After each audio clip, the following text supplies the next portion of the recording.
So we have so far discussed direct solver such as Gaussian elimination and LU decomposition. We have also discussed the Gauss-Seidel iterative method as well as the Jacobi iterative method. We have discussed only the techniques but not about the theory of iterative solvers. How do these iterative solvers work? Why do they work?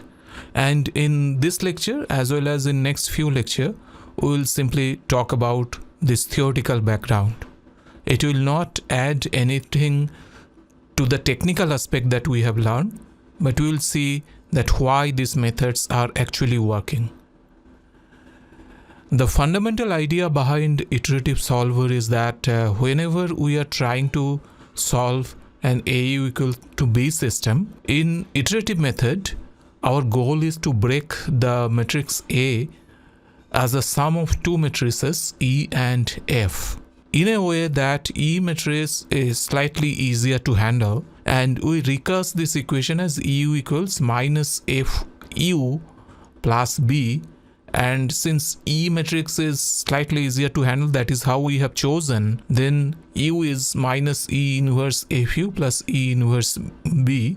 We can easily get U. When I say easily, I mean that it is easier to invert E than the original matrix A itself.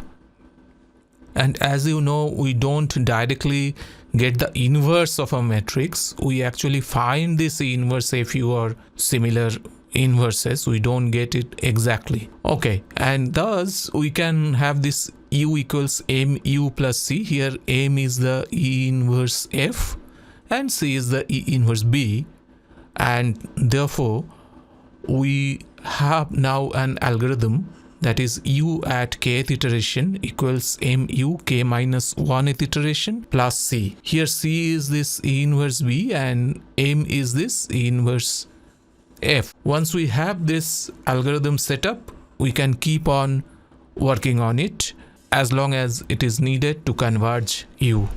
Question of course comes that can we just break the A matrix in any manner we wish and you will get this sort of solution? Not necessarily. And also, are all such breakings are of same difficulty level? That is also not true, and we'll see some of these aspects as we go on. So in linear equation solution, when we try to solve AU equals B, we know that the solution is very simple, U equal to A inverse B. The problem of course is getting the A inverse is not always easy. In fact, most of the time it is not easy. Once again, I want to reiterate that when I write A inverse B, we don't exactly get the A inverse and then find A inverse B. We don't work that way. And it is simply finding the U here. We don't find A inverse separately. We find A inverse B directly. Anyway, so in iterative method, we break A as E plus F, and in this case E matrix is relatively easily invertible in the sense that we know that if the matrix is, for example, diagonal, we can work on that, and also if it is triangular, we know we can work on that. So when I say E matrix is easily invertible in the sense that the linear equations represented by this AU, I am arranging in a way that I can solve them one equation at a time, one equation for one unknown.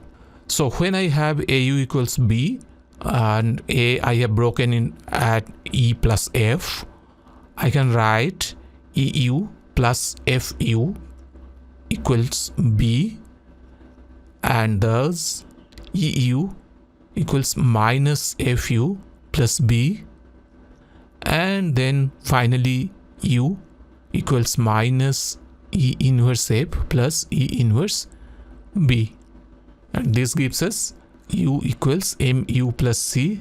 Now we start with an initial guess U0. So after first iteration, we will have U1 equals MU0 plus C. After second iteration, we will have U2 equals MU1 plus C, and we will follow this procedure until the solution U converges. We can generalize this idea as U after kth iteration equals M U after k minus 1th iteration plus C. Needless to mention here that this E inverse F is my M and E inverse B is my C here. Now let us apply this idea to two techniques that we learned, Jacobi iteration and Gauss-Seidel iteration. So the idea is UK plus M equals M UK minus 1 plus C, where M is minus E inverse F and C is E inverse B.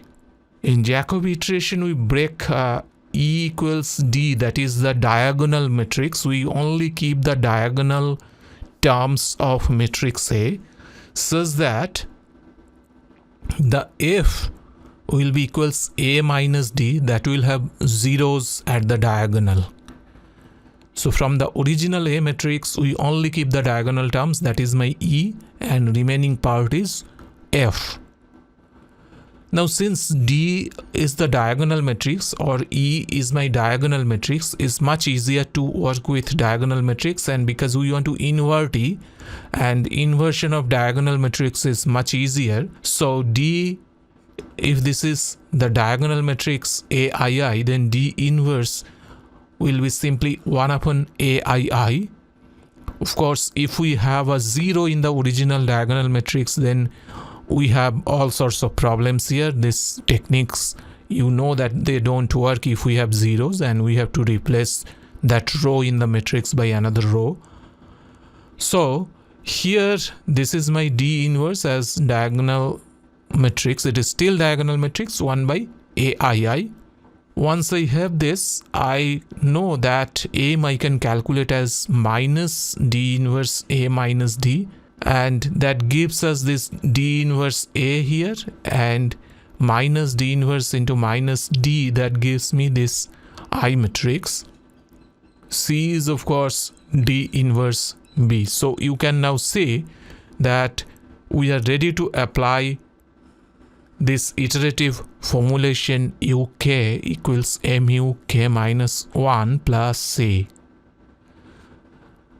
Similarly, in Gauss-Seidel, we have E equals L, that is the lower triangular matrix, and the F is A minus L, that is strictly upper triangular matrix, and also it has zeros at the diagonal.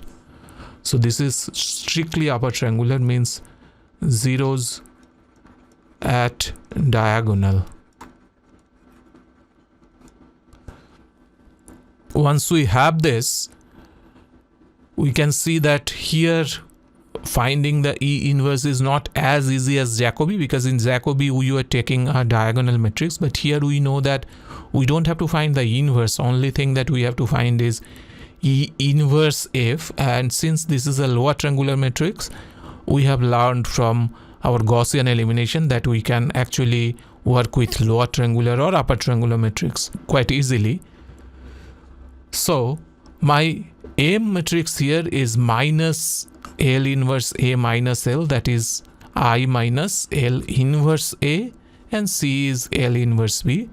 So I can work with this as much as I can work with Jacobi, but it is not as easy as Jacobi. That if you have implemented both the methods, you already know that Gauss-Seidel is not probably as easy as Jacobi, but it is still very similar. Now the question that comes, that if I go with this sort of breaking, how do we know that our iteration will actually converge to the correct solution? And that is not an easy question to answer, and in subsequent lectures we'll talk about it. Right now we can close this discussion with some small exercises that you can play around, especially if you have a Jacobi or Gauss-Seidel code. It's much easier to play around. Otherwise, if you can do hand calculation and see that what happens when the diagonal elements of a matrix are close to 0. We already know that if they are 0, we have serious problem. But what happens if they are close to 0. We know that some difficulties happen in Gaussian elimination. But in this iterative methods, what actually happen? You will know that if you work on it, do trial with some arbitrary matrices, you try to apply Jacobi and see what happens. Similarly, you can try to apply Gauss-Seidel and see what happens if we have the diagonal elements in matrix A close to 0. So please try this exercise, and that's all for now. Thank you, and I'll see you in next class.